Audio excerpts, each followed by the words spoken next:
Cameroon, Bandung, Africa, Bandung, to the world, Bandung. Le Mali, Mali. Il s'appelle Abdoulaye Diop. Et moi, je m'appelle le très nécessaire sénateur Cletus.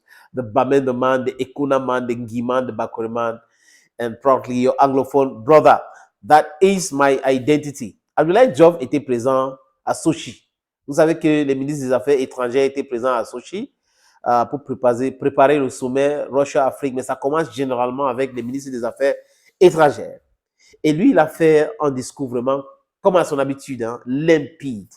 Un discours, oh là là, qui parle. Vous savez, quand vous n'êtes pas dans le mensonge, hein, vous ne cherchez pas les mots.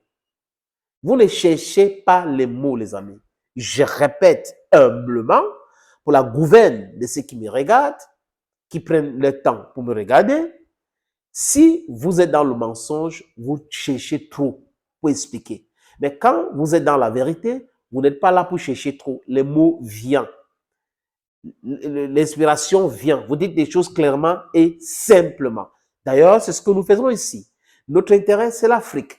Nous aimons l'Afrique. Nous aimons le Burkina. Nous aimons le Mali, le Niger. Nous aimons la République centrafricaine. Nous aimons toute l'Afrique, les amis. Ce que nous détestons, c'est des dirigeants achetés, vassalisés. C'est des sous-préfets, au lieu d'avoir des présidents ou des chefs d'État, certains se sont transformés en sous-préfets. C'est pas du tout bien. Mais bon, qu'est-ce qu'on va faire? On doit avancer dans notre travail de conscientisation. Parce qu'à partir de là, les amis, nous sommes en train de gagner la guerre communicationnelle.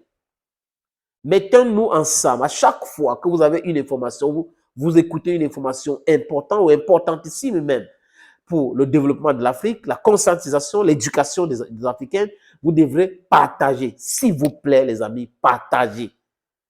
Il faut qu'on touche autant de personnes. 1 milliard 400 millions de personnes, on doit les toucher. Il faut que les mentalités changent. Nous voulons avoir une autre direction pour notre Afrique. Ça nous appartient, c'est la seule chose que nous avons. Si on ne la protège pas, on va faire quoi? On va accompagner les gens pour mettre l'Afrique-ci à terre. Abdoulaye Diop, présent à Sochi, en Russie, a parlé de son pays, qui est le Mali. Il a parlé aussi de la confédération de l'AES. Il a parlé de l'insécurité. Et il a parlé surtout de l'Ukraine. L'Ukraine, à travers le porte-parole de GRU, donc le service secret ukrainien, militaire, avait dit qu'ils étaient derrière l'incident où cette attaque barbare et terroriste à Tizoaïtene, au nord du Mali. Et pour ceux qui me suivent ici, les amis, j'ai fait autant, tellement de vidéos dans ce sens pour alerter les autorités maliennes, les autorités de l'AES. Vous aussi, comme moi, quand vous avez les informations, vous partagez aussi. C'est comme ça qu'on peut sauver notre Afrique. Et l'ambassadeur de l'Ukraine au Sénégal avait dit exactement la même chose sur les réseaux sociaux. Il avait jubilé en disant que oui, son pays était derrière cela. Grâce à la pression de la société civile et nous autres, Ousmane Sonko était obligé de forcer son ministre des Affaires étrangères de voir clair dans cette affaire et cet ambassadeur avait été convoqué. Mais le Sénégal n'est pas allé très loin parce que le Sénégal devait rompre ses relations diplomatiques avec l'Ukraine. Donc, on a un pays qui est en train de se défendre, entre guillemets, contre la Russie, mais ce même pays vient crier de la désolation, de la tristesse chez nous. Et ils veulent que nous les soutenons. Parce que si on a un problème et qu'on a un partenaire qui est en train de nous aider, qui est la Russie, nous devrons être contre ces partenaires pour les faire plaisir. Au nom de quoi? Eux-mêmes, dans les écoles de diplomatie, disent qu'entre les pays, il n'y a que des intérêts.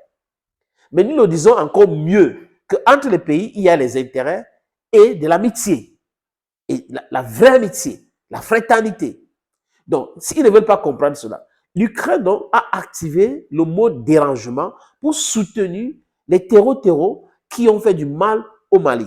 Et le Mali a porté cette affaire aux Nations Unies. On n'a jamais rien dit par rapport à cela. Et il a dit clairement que le Mali ne va pas accepter, les pays de l'AES ne vont plus accepter continuer comme ça. Et l'acte que le Mali a posé, c'est de rompre la relation diplomatique avec l'Ukraine tout de suite. Zelensky est en train de dire maintenant, mais la vérité est là. C'est une vérité qu'on ne peut pas. Les archives sont là, les différentes déclarations sont là, des autorités ukrainiennes que lui-même n'a jamais condamnées, les amis. Et j'avais dit ici que c'était avec la complicité des pays africains. On a accusé la Mauritanie parce que apparemment ces chefs terror sont passés par la Mauritanie pour arriver en Moldavie, à traverser, et désolé les amis, pour arriver en Ukraine. Et ils sont arrivés avec des drones et autres. Donc, ces pays-là, frontaliers avec le Mali, sont clairement en complicité, du moins certaines élites de ce pays qui vient de citer, Mauritanie et l'Algérie, certaines élites, parce que forcément, ça ne peut pas être un truc où le gouvernement et tout est derrière. Certaines élites ont certainement pris l'argent pour faciliter ces choses-là. Ils sont en complicité. Et le Mali l'a dit clairement à travers Abdoulaye Diop. C'est comme ça. Nous voulons des dirigeants pareils. Nous voulons des ministres pareils qui sont cohérents dans leur démarche, cohérents dans ce qu'ils disent et qui défendent l'intérêt de leur pays, qui défendent l'intérêt de l'Afrique, bec et ongle. C'est ça l'Afrique pour vous. La nouvelle Afrique est possible. Et c'est possible grâce à toi. C'est possible grâce à ta soeur, grâce à ton frère, à ton enfant, à ton grand-père, à ta maman, à ton père, grâce à tout le monde.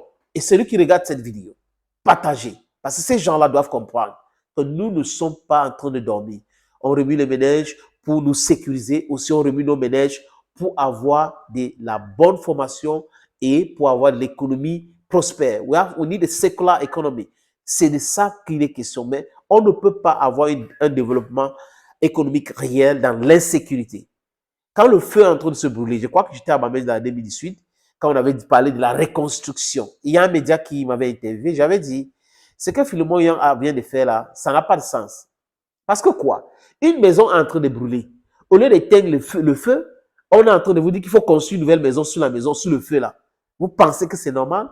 Il faut avoir des problèmes pour procéder comme ça. Si vous avez l'incendie déclaré quelque part, ce qu'on fait, c'est d'abord tout faire pour éteindre le feu. Quand on a éteint le feu, les amis, à partir de là, on peut parler on va reconstruire. Les topographes vont venir, vont étudier le sol et autres pour dire, OK, voilà ce qu'il faut faire maintenant, compte tenu du fait qu'on a des risques d'incendie ici. Voilà le type de maison qu'il faut faire. Mais vous ne pouvez pas voir le feu qui est en train de brûler, ça brûle, l'inferno, ça brûle, vous dites reconstruction. Donc, c'est la même chose pour l'Afrique, les économies africaines. On ne peut pas se développer tant qu'on n'endigue pas l'insécurité, tant qu'on ne réduit pas l'insécurité. C'est des choses qu'il faut comprendre, les amis. Il ne faut pas avoir bac plus 50. Il ne faut pas avoir bac plus 1000 pour comprendre cette petite chose-là. Ce sont des petites choses qu'il faut comprendre pour pouvoir avancer ici en Afrique. Et les enfants d'Afrique, nos enfants devraient comprendre cela, qu'on ne développe rien dans le désordre.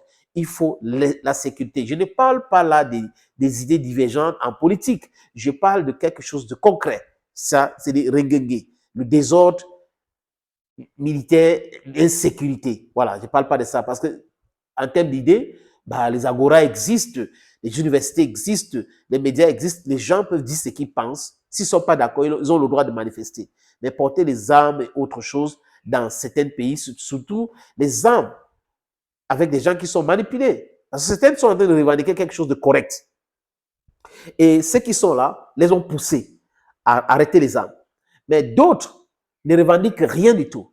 Parce que ceux qui revendiquent quelque chose, qui ont des armes, il faut discuter avec eux pour trouver une solution.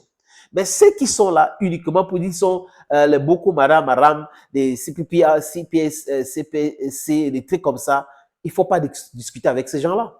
Parce qu'ils sont les mains de désordre utilisées par l'impérialisme pour pouvoir nous maintenir sous leur contrôle. Est-ce qu'on va accepter cela? I don't think so. Thank you, friends, and bye-bye for now.